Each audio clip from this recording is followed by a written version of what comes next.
My name is Lily. I'm 31 years old, and from a very young age, I understood one thing. In my family, love always came with conditions. And I never met them. When my younger sister Madison was born, I was 5. The entire household instantly revolved around that tiny red-faced baby. My mother, Carol, became a completely different person. She embroidered Madison's name on pillows, ordered matching outfits from Etsy, and made me the model big sister. My father, Harold, who used to take me to the park every weekend, was now always busy recording Madison's every yawn, every wobbly step, like she was the center of the universe. By the time I was 6, I knew staying silent was the easiest way not to bother my parents. I remember drawing a picture of a blue horse flying in the sky. I was so proud, and brought it to my mom while she was feeding Madison. She glanced at it, pursed her lips, and said, "A blue horse? Why not draw something that makes sense, like Madison, she draws sunflowers beautifully." I said nothing, folded the drawing, and shoved it under my bed, and it was never put on the wall, unlike Madison's scribbles, which covered the fridge. Madison had a bright, tinkling laugh and dimples. Every time she laughed, the whole house lit up. I was nearsighted by 2nd grade, with slightly hunched shoulders from always reading. My mom joked with friends, "Lily's smart, sure, but she's a bit rigid, not as adorable as Madison." They laughed.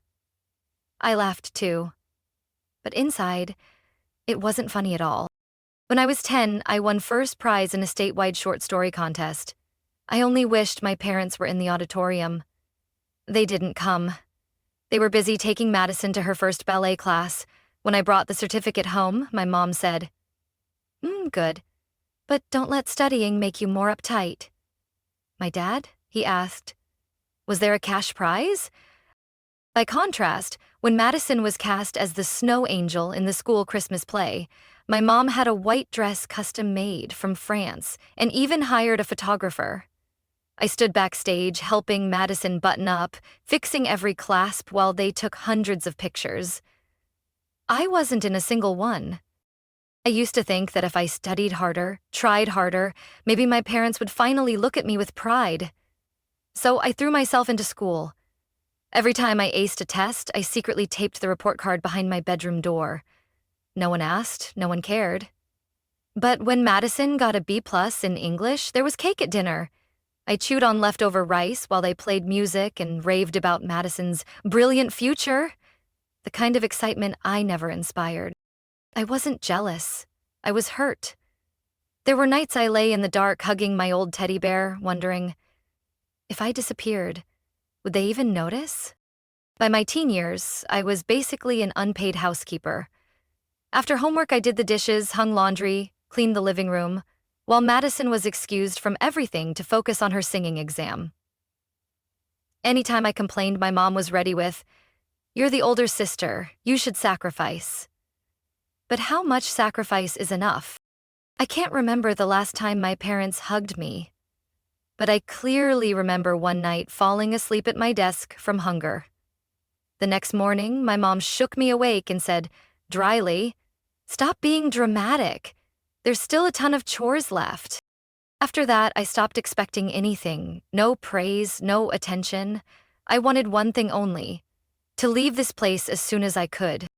I left on my 18th birthday, carrying an old suitcase, a full scholarship from the University of Michigan, and a heart that no longer hoped for hugs. No farewell party, no good luck wishes. Madison was live streaming her newly decorated bedroom. My mom texted one line, "Good riddance.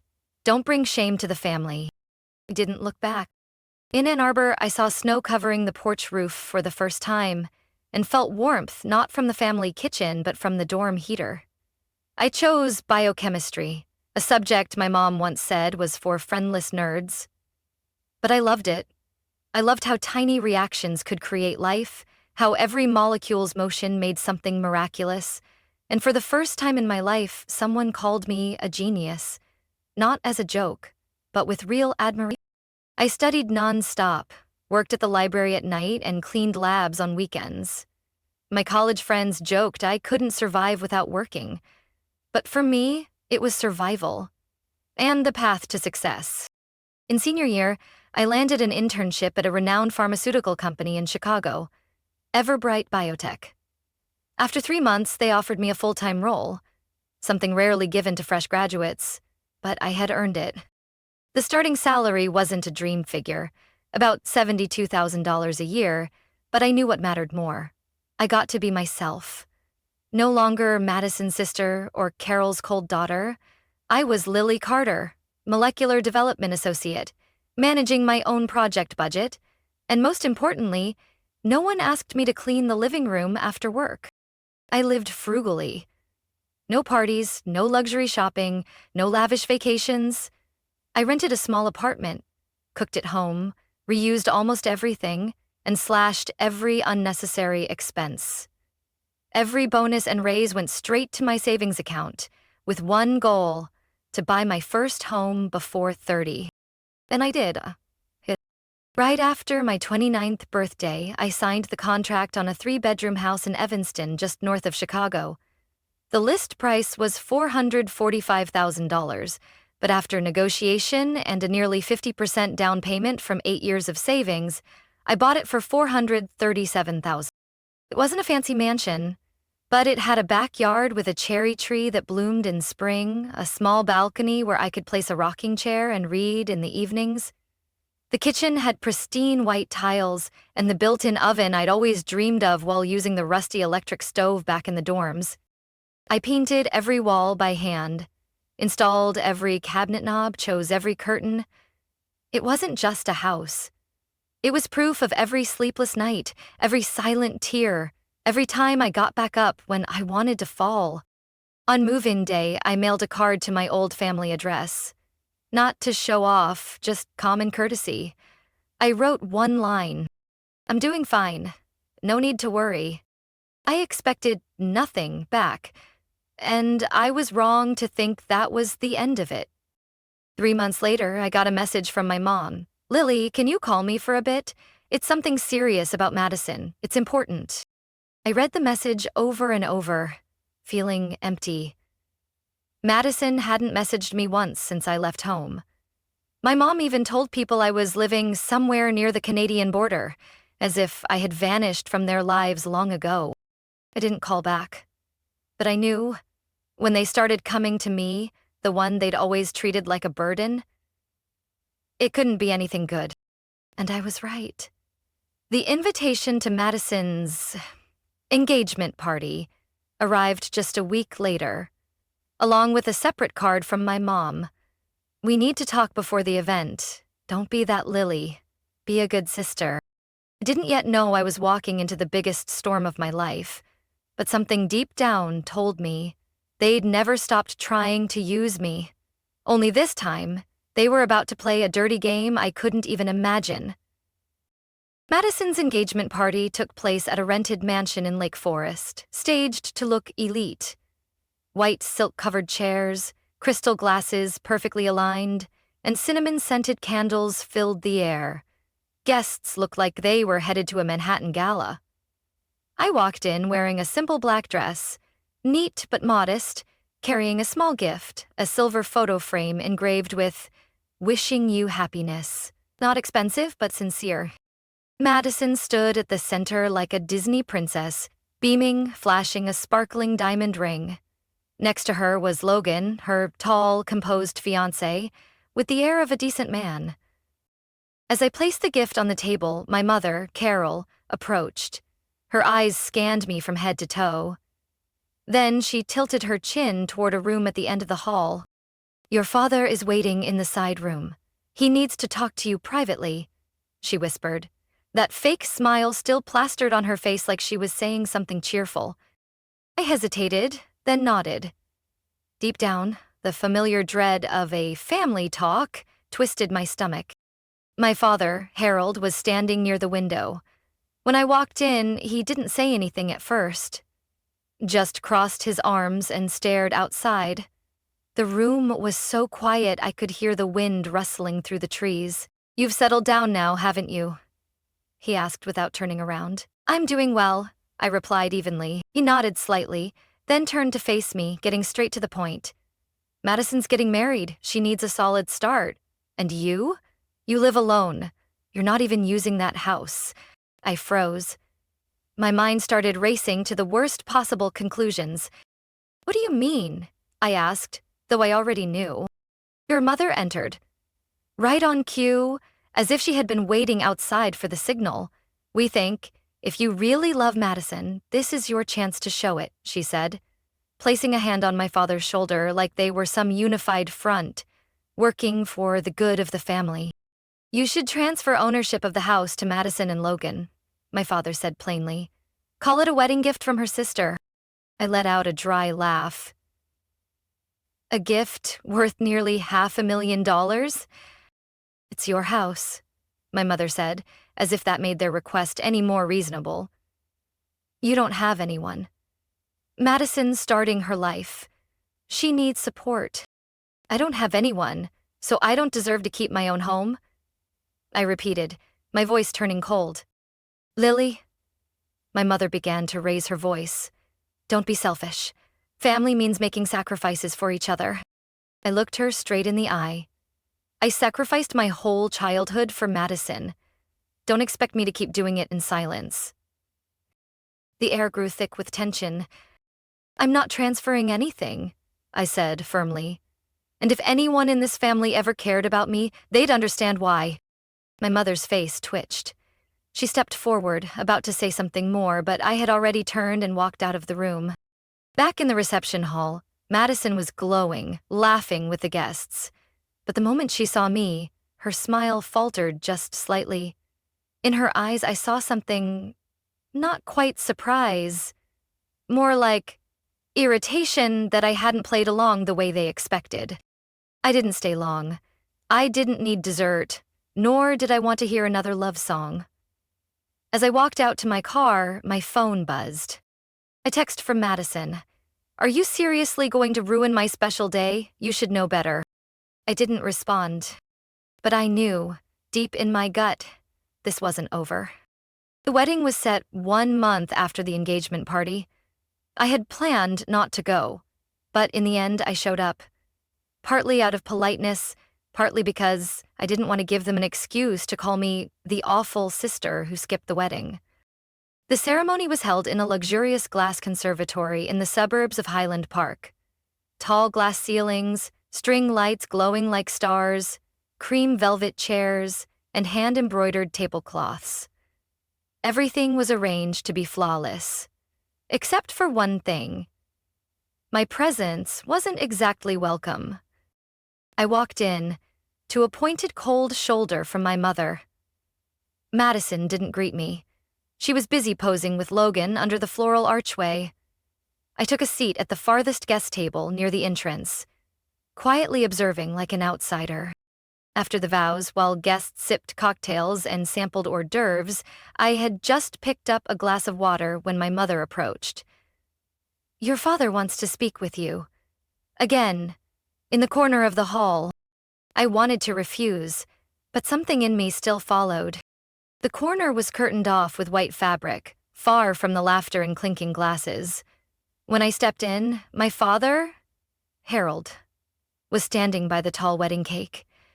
On the table beside it was a heavy metal base with the couple's names engraved. Lily, he began, his voice softer than usual. You still have a chance. Don't make today ugly. I stood straight. If this is about the house, save your breath. I've already said no. You're choosing this. My mother snapped from behind, voice sharp. We asked for something simple, and you act like we're robbing you. I inhaled deeply, trying to stay calm. Something simple? That house is mine. I worked for 10 years to afford it. I never asked either of you for anything, not even a hug.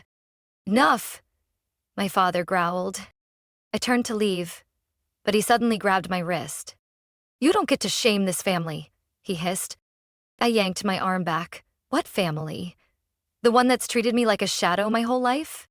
And in that moment, something changed in his eyes. Before I could react, he grabbed the metal cake base, and in a flash, all I saw was a bright blur and the sound of something heavy striking. A searing pain tore through my head. I collapsed, blood dripping from my temple, running down my cheek onto the polished white floor. The room spun. The music still echoed somewhere in the distance, but all I heard were gasps, someone yelling, "She's hurt!" Everything after that felt like a blur. Some guests rushed over, some filmed, others screamed for help. Logan, the groom, ran across the hall, face stunned. A man in a gray suit, I remembered his name was Daniel, a former colleague of Logan, called 999 on the spot. My mother didn't help me. She stood by my father, eyes full of fury. "You're only hurting yourself, Lily. This could have been simple." "I just witnessed an assault," Daniel said loudly, still holding his phone. "A man hit a woman with a blunt object. She's bleeding from the head." I tried to stay conscious as chaos erupted around me. Logan's voice rang out, furious. "What the hell did you just do?" My father took a step back, as if only then realizing what he had done. The sound of sirens filled the air just minutes later. 2 officers entered, immediately locking eyes on my parents. "And Carter?" one officer said. "You're under arrest for suspected aggravated assault." My mother screamed, "She's lying, she made it up, she's trying to destroy her sister's life." The second officer didn't respond. He just looked at my mother and said, "Carol Carter, you need to remain silent. We'll take your statement later." They were both handcuffed on the spot, in front of over 150 guests. People who had taken photos with them hours earlier now backed away in silence. No one spoke up to defend them. A nurse treated me at the scene before I was taken away in an ambulance. Logan rode with me, sitting at my side, his face still frozen in shock. "I can't believe this," he whispered. "I'm sorry, Lily. No one should ever go through something like this, especially not at their sister's wedding." I looked at him for a long moment. "Logan, you should really reconsider what you're marrying into. They're not just family." His eyes dropped. Neither of us said another word. As the ambulance pulled away from the glass venue, I looked back through the frosted window and saw the crowd starting to scatter. The wedding was over, shattered by a nightmare no one could have predicted. But what happened after would be the real blow to my family and to Madison. I was taken to the emergency room at North Shore Hospital. A nurse wrapped my head in white bandages, and the doctor confirmed a mild concussion with no life-threatening damage. While they stitched the cut on my temple, a police officer arrived to take my preliminary statement. I still remember him noting my name, the time of the attack, and listing the witnesses who were willing to come forward: Logan, Daniel, and at least 3 other guests. But while things were just settling down at the hospital, a full collapse was happening back at the venue. Margaret and Dean Whitmore, Logan's parents, had been present for the entire event. Normally reserved and courteous, they had smiled politely the whole time. But when the police cuffed Harold and Carol in front of everyone, that polite facade cracked instantly. "I can't believe this," Margaret said, pale, clutching her now warm wine glass. "That man! He actually used violence against his own daughter at her sister's wedding?" Dean turned to Logan, his voice slow but razor sharp.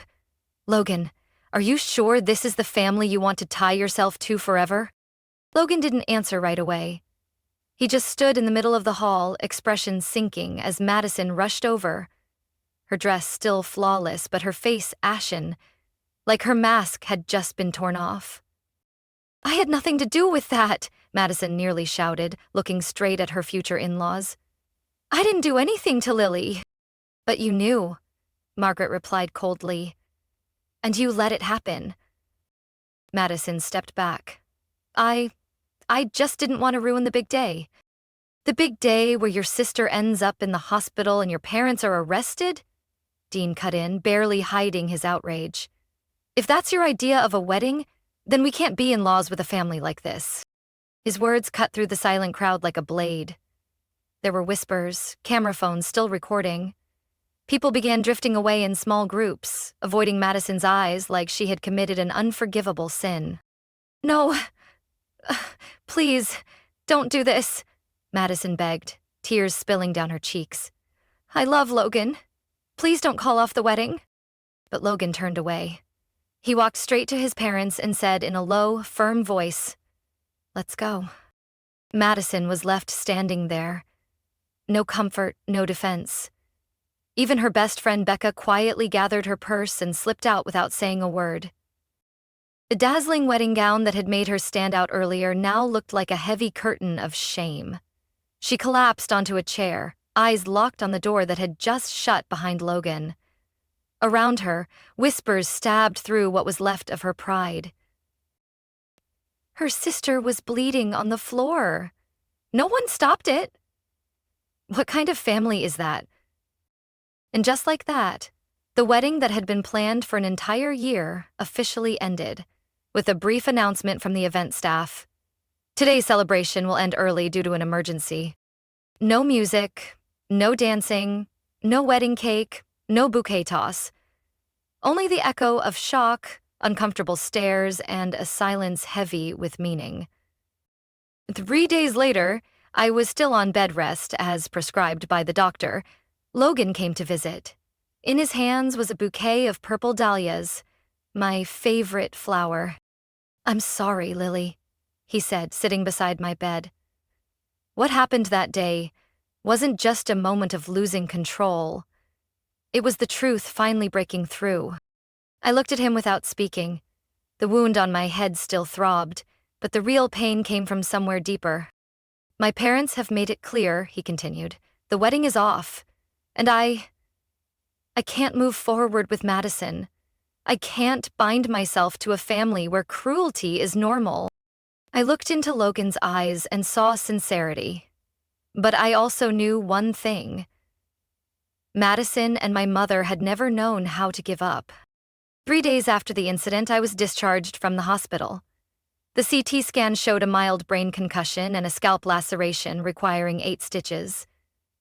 The pain lingered each time the bandages were changed, but what hurt more was the truth. My parents felt no remorse. During the entire hospital stay, there was no message, no call, not even from Madison. Only Logan came, every single day, bringing juice, soft meals, and gentle stories so I wouldn't feel alone. On the 4th morning, I woke to sunlight streaming through the hospital curtains. Logan sat nearby, holding a dark blue folder. When he saw me open my eyes, he immediately closed it and sat up straight. "Lily," he said slowly. "I reached out to a friend who's a lawyer. His name is Marcus Whitmore. He specializes in family lawsuits and has handled many similar cases." I stayed quiet. Logan didn't push. He gave me space. After a few seconds, I exhaled, eyes fixed on the ceiling. "They're my parents, Welkin. I know." He hesitated. "But they're also the ones who put you in the hospital, humiliated you in front of hundreds of people, and tried to steal the home you spent nearly 10 years working for." I turned to face him. "If I sue them, there's no going back. Some roads aren't meant to be revisited, Lily." Logan held my hand, eyes steady. "They're not family. They're the ones who caused you harm." Marcus met with me that same afternoon at the hospital. He was in his early 40s, sharp, concise, and straight to the point. After hearing the full story, he looked directly at me and said, "We're filing with 3 main charges: aggravated assault, prolonged emotional abuse, and attempted unlawful coercion of property. With the current evidence, you have a very strong case." I nodded, though my heart pounded. I never thought I'd one day have to take my own parents to court. But then I remembered my father's wild eyes as he swung the cake stand at my head. My mother's knife-like voice. "Don't be selfish." And Madison's silence as I collapsed at her wedding. I signed the authorization form in silence. My hand trembled slightly, but the signature didn't waver. Marcus immediately started the necessary procedures, collecting witness statements, backing up all footage from the scene, obtaining medical records, and sending notification letters to the opposing side's legal representative, if they had one. Within 4 days, our case was fully prepared for submission to Lake County District Court. When I received confirmation of the preliminary hearing date, I sat in my kitchen, holding the thick document but focusing on just one line. Ace. Lily Carter versus Harold Carter and Carol Carter. Charges: assault, emotional abuse, attempted coercion of property. I folded the paper and set it down. Logan sat across from me, placing his hand gently on my back. "I'll be sitting in the front row for that hearing," he whispered. I said nothing. I didn't have to. My nod was the beginning of everything. A few days later, Marcus informed me that my parents had officially responded through their attorney. As expected, they denied everything. Their lawyer filed a motion to dismiss, citing lack of direct evidence and personal retaliation motives by the plaintiff. But Marcus just smiled. "Even better. Let me show them what direct really means." We had it all. Video from at least 6 different angles showing Harold hitting me with the metal cake stand. Clear audio. Clear blood. The horrified faces of guests. My mother's voice yelling, "Ungrateful!" And most importantly, we had the truth. No one could deny 8 stitches across the forehead and 3 decades of emotional scars. I knew the trial wouldn't be easy. They'd twist the narrative, appeal to emotion, a daughter suing her own parents. But this time, I wasn't alone. I had the law. I had witnesses. And I had myself. Stronger, sharper, and no longer willing to endure in silence. On the day of the trial, I walked into the courtroom wearing a light gray suit, hair neatly pinned back, and the court summons in my hand. My heart thudded. Not from fear, but because for the first time in my life, I was going to tell the full truth. Publicly, with the law listening, a jury watching, and society as witness. The room was packed. Local media were present, including familiar reporters from the wedding incident.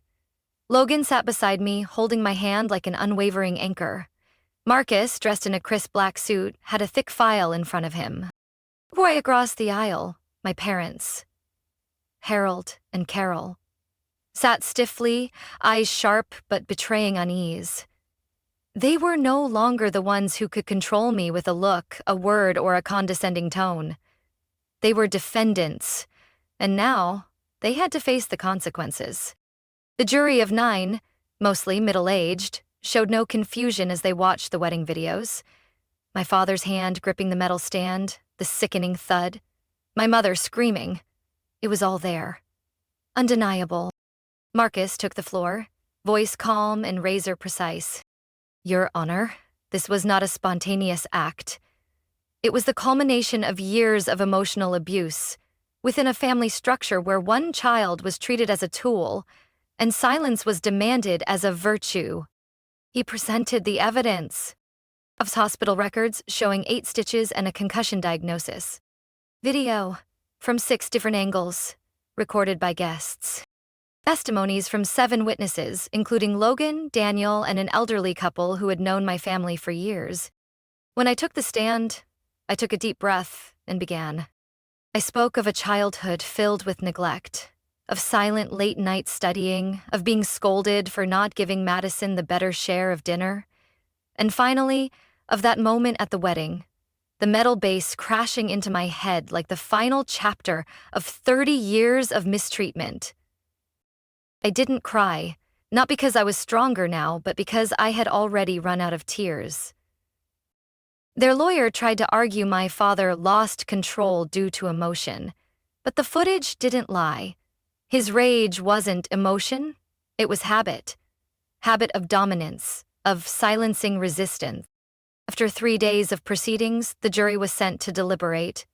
Less than 2 hours later, they returned. All stood, faces calm, eyes firm.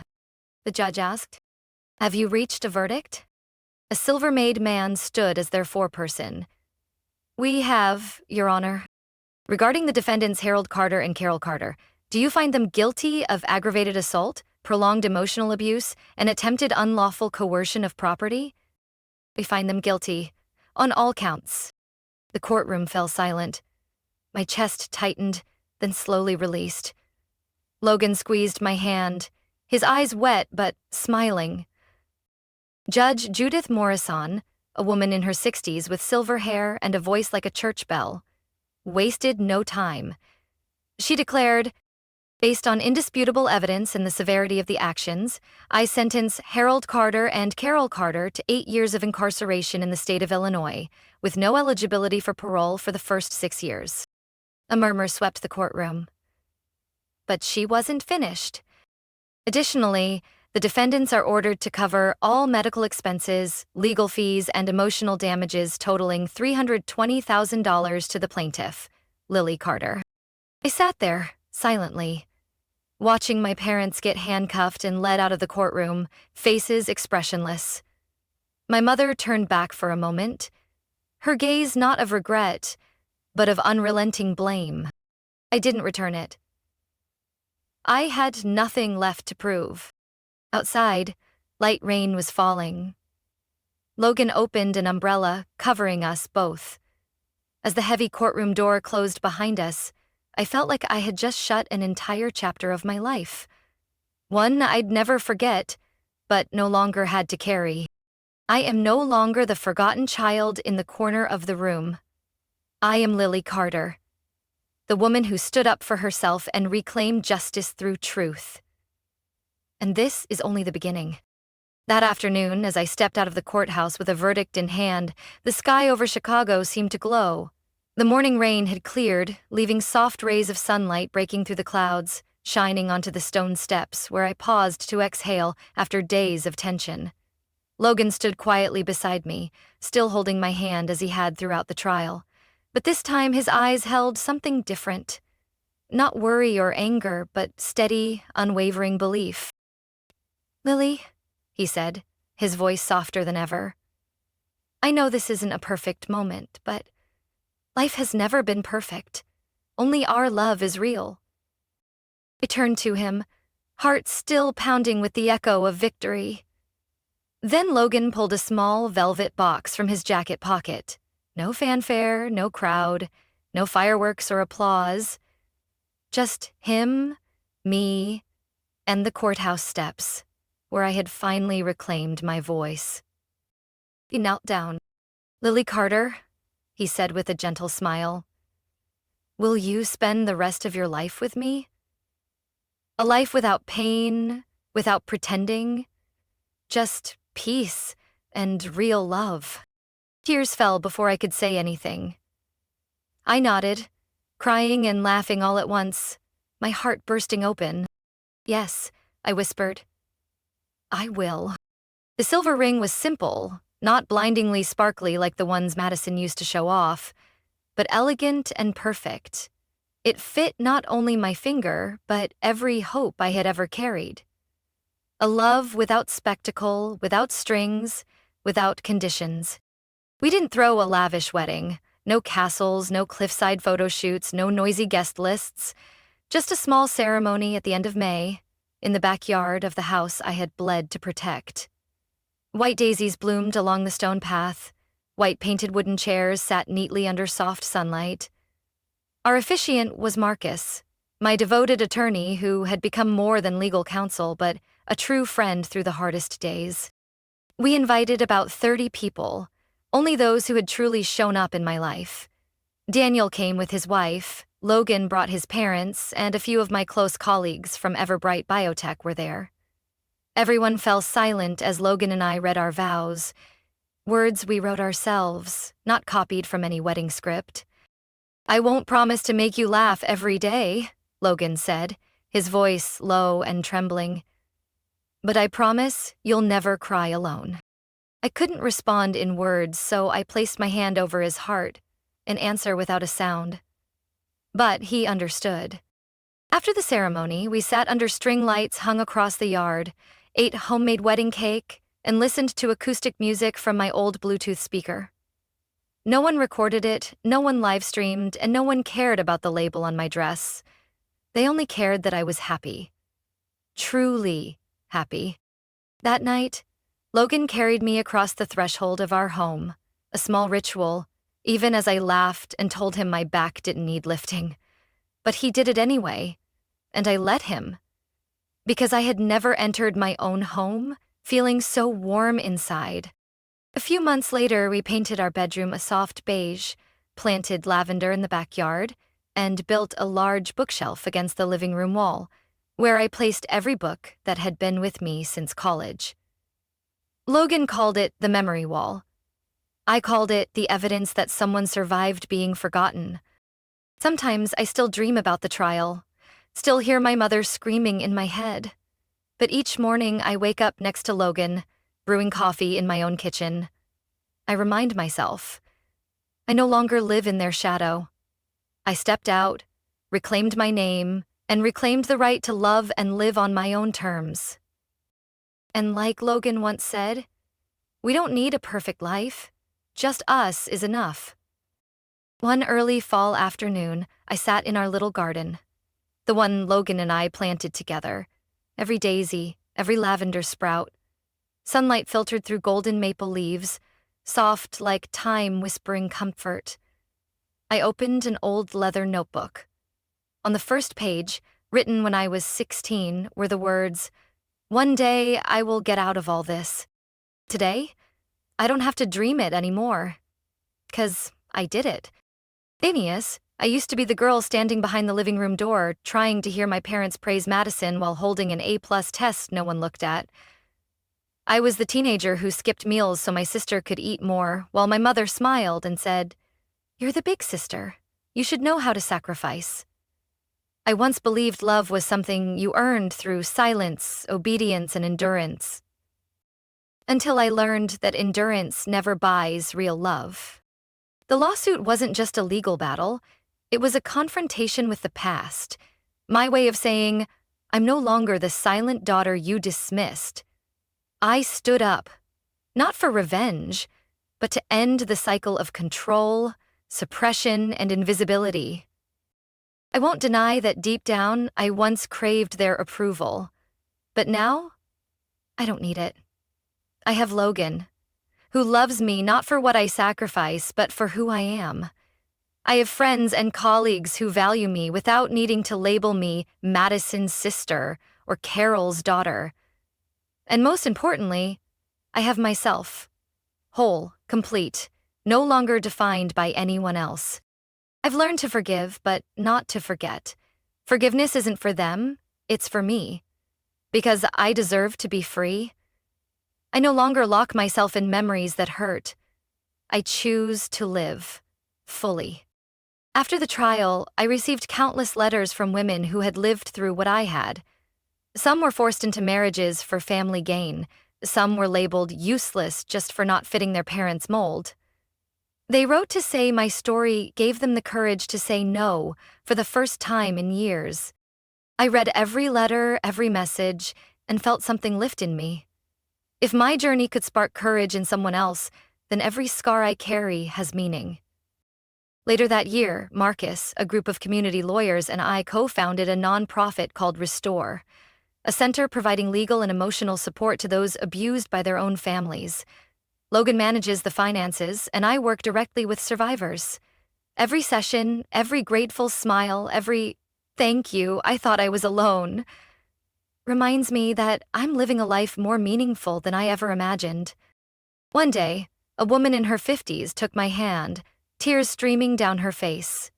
She said, "I've lived my whole life in fear, but your story gave me the strength to pack my bags and leave that house."